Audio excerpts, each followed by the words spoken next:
Michée chapitre 6, nous commençons au verset 1. Écoutez donc ce que dit l'Éternel. Lève-toi, lève devant les montagnes, et que les collines entendent ta voix.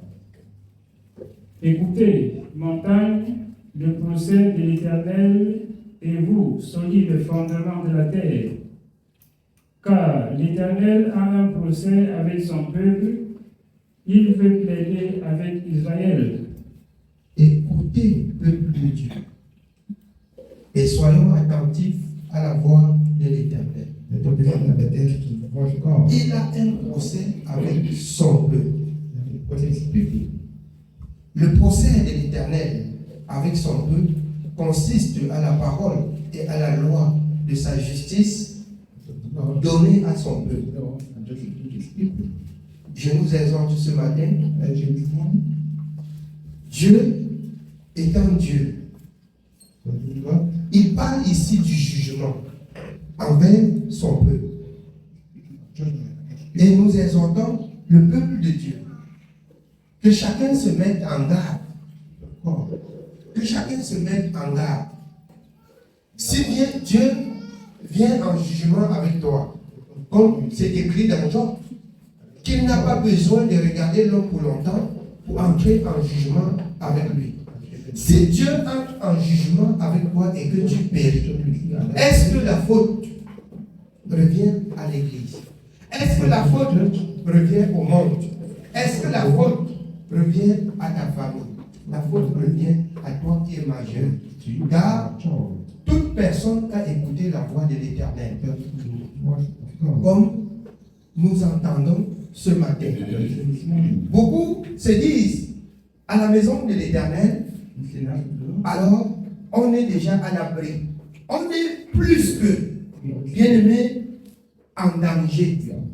En danger pourquoi? Parce que si nous péchons, je vous le dis en toute vérité, au moment où nous sommes ignorants dans le monde, Dieu connaît. Mais du moment où nous avons reçu la connaissance de même, Dieu sait. Et en ce moment, Dieu nous traite selon la parole qu'il nous a donnée.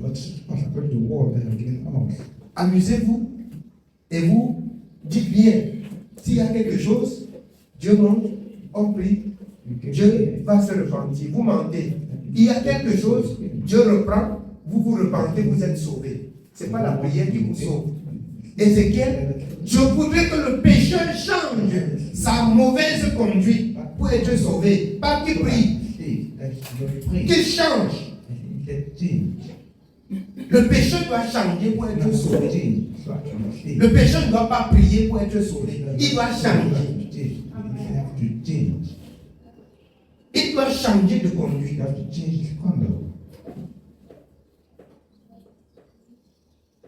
La prière, sans la conduite changée, ne sont que des vains sacrifices. C'est ce que le Seigneur appelle des vains sacrifices. Vous faites des sacrifices pour rien. Changer de conduite. Et les jours à venir seront les jours de rafraîchissement. Changer de conduite. Tel que le Seigneur dit dans le livre de Proverbes. Stupide, apprenez la connaissance, apprenez la sagesse. On est stupide, incrédule, et on voit Dieu du coup, quand on se lève le matin, le Seigneur reproche, on va prier. Malheureux. On va mourir. Si on ne change pas. Si on ne change pas. Si on ne change pas, on va mourir. Dieu entre en jugement avec les rebelles.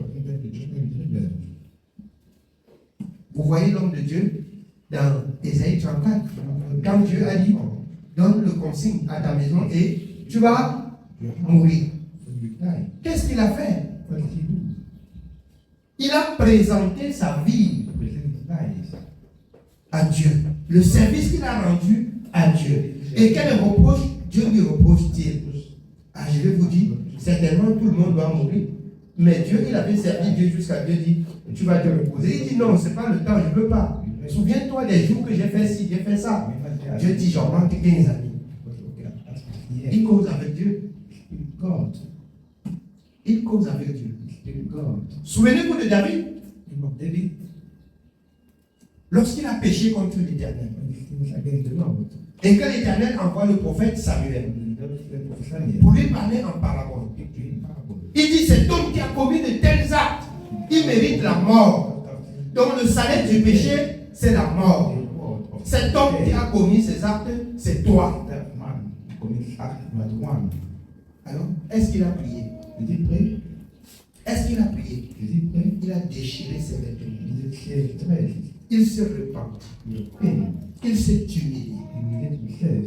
Aujourd'hui, vous voyez que dans le péché, vous allez prier. Dans le péché, vous allez prier. Priez. Quand vous serez dans la confusion. Repentez-vous. Le premier message de Jésus à l'humanité, dans Matthieu 4, quand il se présente, repentez-vous car le royaume des cieux s'est approché vers vous. Dieu, c'est la repentance. Jésus que vous entendez, c'est la réparation. J'ai cassé, Seigneur, je remets. J'ai détruit, Seigneur, je remets. J'ai désobéi, Seigneur, je reviens, je me repens et je marche. Bien que Dieu ne laisse aucun péché impuni. Mais si vous ne vous repentez pas pour arrêter la plaie, vous pouvez avoir des enchaînements de la mort. Vous pouvez avoir. C'est la vérité. Dieu, c'est la repentance. Dieu, c'est la repentance. Souvenez-vous du Seigneur Jésus de même. Venez à moi, vous tous qui êtes fatigués et chargés. On vient faire quoi? On vient se repentir. Alors, les premières instructions du Seigneur au peuple, c'est la repentance. Si tu sens que tu es repris, il faut te repentir pour revenir à la raison. Même si Dieu va punir ton péché, l'état de ton péché, il faut qu'il punisse et qu'il ne punisse pas à toujours. Vous ne lisez pas la parole de Dieu. Quand le peuple de Dieu pleure au Seigneur, est-ce que tu dois te mettre en colère à toujours? Nous nous repentons. Nous revenons à toi. Parce qu'ils examinent, ils voient qu'ils avaient quitté la voie du salut. Vous aussi, l'apôtre Paul dit dans 2 Corinthiens, dans 2 Corinthiens 13 et 5, examinez-vous. C'est l'examen de la conscience de tout un chacun. Si tu veux, tu t'examines, tu te justifies. Si c'est la mort, c'est toi qui meurs. Le service de Dieu continue. Le peuple de Dieu, chaque personne doit servir Dieu selon la parole qu'il a écoutée. Et non par un esprit de groupe. Ce que vous formez au quartier et que vous vous retrouvez à 2 et à 3, vous formez des groupes de prière, même qu'il y a des choses, vous ne ramenez même pas à l'église, vous formez des groupes de prière pour prier solidement. Prière, il faut prier. On aura le résultat. Il faut prier. Il faut prier. Oui, bien aimé, on continue. Nous continuons au verset 3.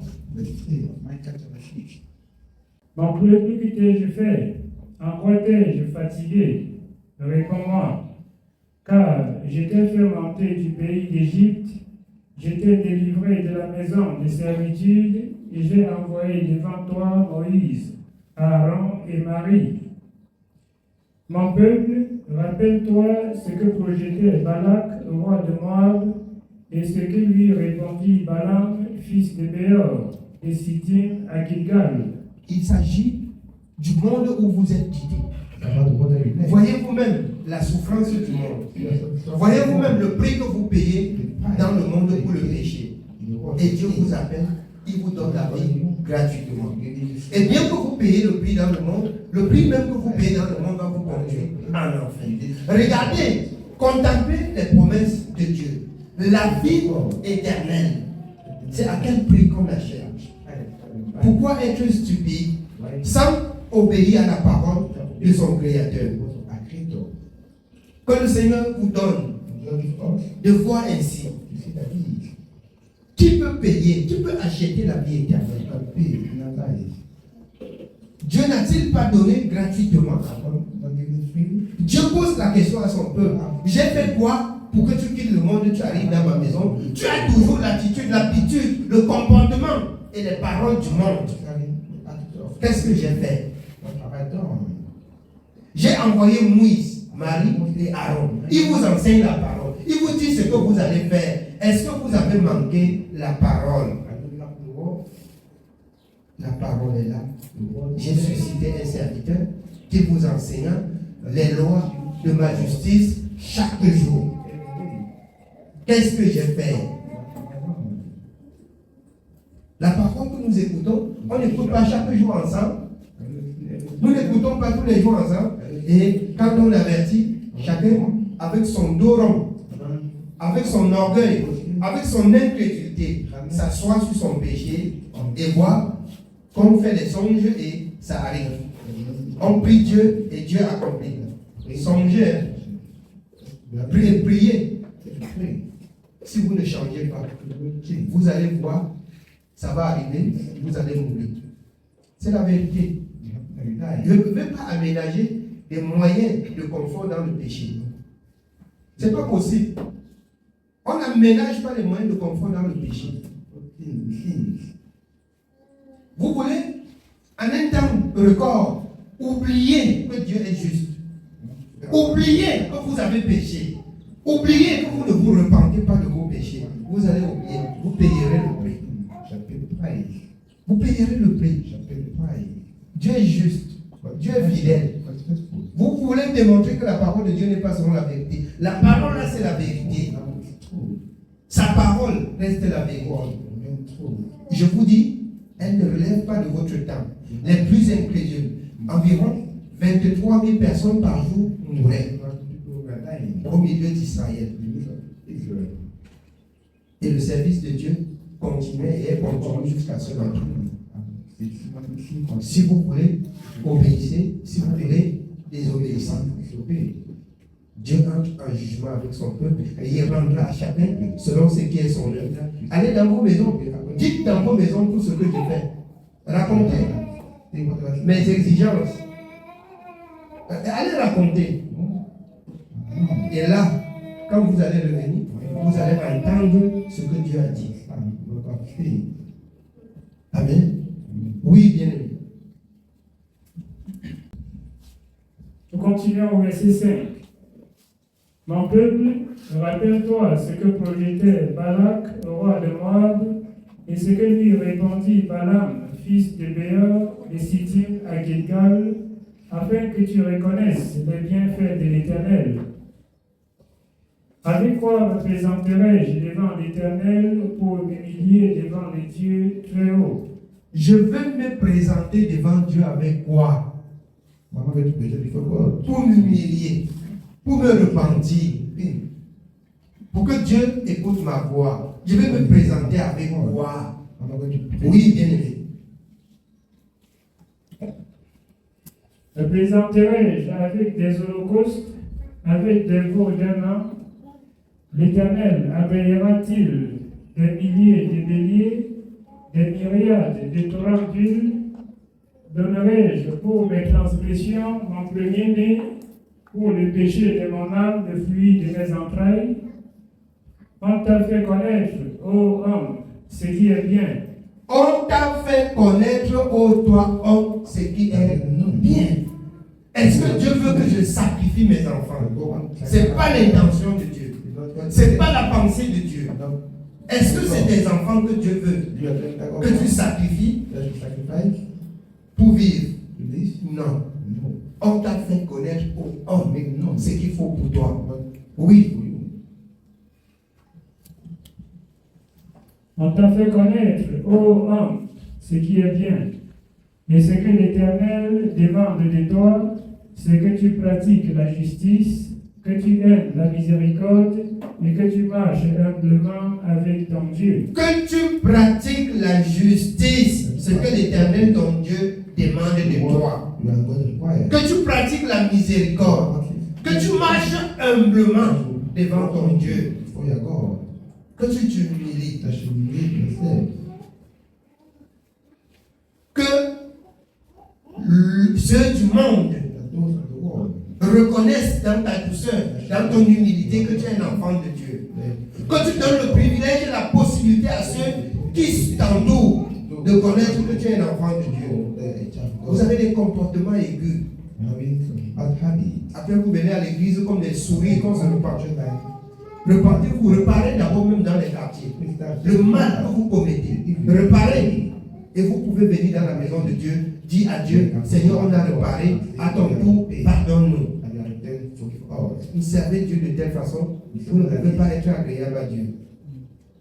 On ne peut pas être agréable à Dieu en servant Dieu de telle façon. Vous offensez dans le quartier pour demander pardon à l'église. Commencez au quartier. Commencez au quartier pour entrer à l'église. Sinon, le pardon là n'a pas lieu. C'est la vérité. Dans le livre de Proverbes, si tu te sens repris dans tes paroles, si tu as offensé ton prochain, va et prosterne-toi et demande-lui pardon. C'est pas ça? Vous restez dehors, vous venez à l'église, vous vous prosternez, même le jour de la prière, quand c'est pour vous repentir, Seigneur Jésus, racontez dans vos cœurs. Est-ce que vous connaissez même le but de cette prière de samedi? Vous ne connaissez pas. Et je vous ai dit plusieurs fois, quand c'est là que on murmure dans le cœur, vous faites connaître à Dieu. Quand c'est là où on va parler des choses, des histoires de vie, on parle fort. Quand c'est où on va se repentir, on avale. Vous avez le prix. Oui, bien aimé, on continue. Nous continuons au verset 9. La voix de l'Éternel crie à la ville, et celui qui est sage craindra ton nom. La voix de l'Éternel crie à la ville. Si tu as péché, il faut que ta voix aussi crie pour te repentir. Il faut que ta voix crie pour te repentir. La voix de l'Éternel crie dans la ville pour annoncer au peuple son péché. Criez aussi. Criez pour vous repentir devant Dieu. Humiliez-vous, pleurez pour vous repentir devant Dieu. Amen. Oui, bien-aimé. Entendez la verge de celui qui l'envoie. Y a-t-il encore dans la maison du méchant des trésors iniques et un effet trop petit, objet de malédiction? Est-on bu avec des balances fausses et avec des faux poids dans le sac? Le faux poids, écoutez, le mensonge. Est-ce qu'on peut être pur? Est-ce que Dieu peut confirmer les voix de quelqu'un qui ment, qui ne dit pas la vérité? On peut être propre avec ça? Est-ce qu'on peut être propre avec ça? Ce n'est pas la vérité. On ne peut pas être propre. S'il y a le mensonge et qu'il n'y a pas de pardon, on ne peut pas être propre devant Dieu. Oui, bien aimé. Au verset 12, nous continuons. Ces riches sortent pleins de violence, ses habitants profèrent des mensonges, et leur langue n'est que tromperie dans leur bouche. C'est pourquoi je te frapperai par la souffrance, je te ravagerai à cause de tes péchés. Au lieu de se repentir, il dit qu'il prie quand on va se ravager. Quand on va te ravager, il faut te repentir. C'est pourquoi Dieu a levé la sentence. Il entre en jugement, il va te ravager. Ne te repens pas, tu vas mourir. Oui, bien. Nous continuons au verset 14. Tu mangeras sans te rassasier et la faim sera au-dedans de toi. Tu mettras en réserve et tu ne sauveras pas, et ce que tu sauveras, je le livrerai à l'épée. Tu sèmeras et tu ne moissonneras pas. Tu presseras l'olive et tu ne feras pas d'onction avec l'huile. Tu presseras le mou et tu ne boiras pas le vin. On observe les coutumes d'Omri et toute la manière d'agir de la maison d'Achab. Et vous marchez d'après leur conseil. C'est pourquoi je te livrerai à la destruction. Je ferai de tes habitants un sujet de raillerie. Et vous porterez l'opprobre de mon peuple. Amen. Amen. Alors, c'est pourquoi Dieu va livrer à la mort, à l'autel. Et pourquoi? Parce que vous n'avez pas fait la volonté de Dieu. Et tous les jours, nous rappelons dans le monde, nous voyons comment Israël est parti de l'Égypte. Ceux qui ont fait la volonté de Dieu, sans faire pleinement la volonté de Dieu, n'ont pas atteint Canaan. Donc, à l'église, vous êtes à l'église, vous faites la volonté de Dieu à moitié. Vous ne pouvez pas entrer dans le royaume de Dieu. De ce royaume va rester loin de vous. Et le malheur va s'approcher. Et ce serait la destruction. Écoutez la parole de Dieu. Au commencement était la parole. Jean 1, à partir du verset 1, nous pouvons lire. Nous lisons Jean chapitre 1. Nous commençons au verset 1. Au commencement était la parole, et la parole était avec Dieu, et la parole était Dieu. Elle était au commencement avec Dieu. Toutes choses ont été faites par elle, et rien de ce qui a été fait n'a été fait sans elle. L'homme qui est sage, quand il comprend que le commencement était la parole, et la parole était avec Dieu, et toutes choses ont été faites par la parole, y compris ta vie. Ta vie doit être construite par la parole. Ta vie doit être construite par la parole. Et tu seras épargné de toutes ces douleurs, de toutes ces calamités dont Dieu dit qu'elle viendra sur les rebelles. Amen. Oui, bien. Nous continuons au verset 4. Amen était la vie, et la vie était la lumière des hommes. La lumière luit dans les ténèbres, et les ténèbres ne l'ont point reçue. Il y eut un homme envoyé de Dieu, son nom était Jean.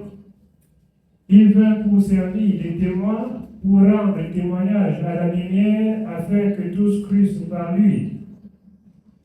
Il n'était pas la lumière, mais il parut pour rendre témoignage à la lumière.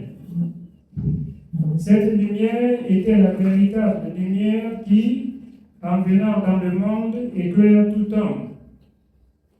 Elle était dans le monde, et le monde a été fait par elle, et le monde ne l'a point connue. Il s'agit de la parole annoncée dans le monde, et le monde refuse. Alors que c'est cette même parole qui a créé le monde et tout ce qui renferme le monde. On vient avec cette parole pour dire au monde comment, pour dire aux habitants du monde comment vivre dans ce monde que la parole a créé et ils refusent. C'est la même chose aujourd'hui que votre Dieu vous crée. Il vous donne la parole comment vivre, vous dites non. Est-ce que vous allez arriver? Est-ce que vous allez arriver? Je vais parler très, très facile. Il y a des éleveurs ici dedans. Vous avez fait, bien aimé, l'enclos là. Vous avez mis les bêtes là-dedans. Pour élever, vous donnez la nourriture. Vous avez fait où vous versez de l'eau. Là, au dehors, il n'y a pas de l'eau. Il n'y a pas la nourriture. Si oui, c'est qui est sale. Et qui peut leur donner la diarrhée et les tuer. Vous les mettez bien. Elle vient à déchirer l'enclos pour sortir. Ou même à rester dans l'enclos et elle ne mange pas. Elle va vivre ou elle va mourir. Elle vit ou elle meurt. Elle va mourir. Tu restes dans la maison de Dieu. Tu ne manges pas ce que Dieu a donné. Tu vas mourir. Tu vas mourir. Tu regardes au dehors, tu peux manger que ce qui est dehors. Ce qui est dehors, c'est ce qui va te tuer. Ce qui est dedans, tu ne manges pas non plus, tu vas mourir. Ne dites pas seulement que vous êtes à l'église. Ne dites pas seulement aux gens que vous êtes enfants de Dieu. Les enfants de Dieu sont ceux qui mettent en pratique la parole de Dieu. Vous ne mettez pas en pratique la parole de Dieu, vous périrez. Vous élevez les poules. Vous cadrez les poussins avec la même poule, de peur qu'elles ne sortent que les éperviers ne ramassent les enfants. Par derrière, elle fait tout pour déchirer les sorties et les éperviers ramassent ses enfants. Elle peut à qui maintenant? Elle peut ses enfants à qui? On peut dire là que c'est les animaux. Le Seigneur dit, n'ayez pas du comportement. Les hommes animaux ne connaissent pas les choses de l'Éternel, de la sainteté. Parce que l'animal ne sait pas ce qu'elle fait. Donc si tu deviens animal, connais ton Dieu. Connais la parole de ton Dieu. Fais la volonté de ton Dieu selon ses instructions. Oui, bien. Nous sommes au verset 10. Elle était dans le monde, et le monde a été fait par elle, et le monde ne l'a point connue. Elle est venue chez les siens, et les siens ne l'ont point reçue. Mais à tous ceux qui l'ont reçue, à ceux qui croient en son nom, elle a donné le pouvoir de devenir enfants de Dieu, lesquels sont nés. Alors, tous ceux qui croient, tous ceux qui gardent cette parole, tous ceux qui marchent comme il dit, il leur donne le pouvoir de dominer le monde qu'il a créé. Il leur donne le pouvoir de dépasser la mort. Il leur donne le pouvoir de vivre. Amen. Que Dieu nous bénisse. Je crois que vous avez bien écouté. C'est le message de ce matin. Amen.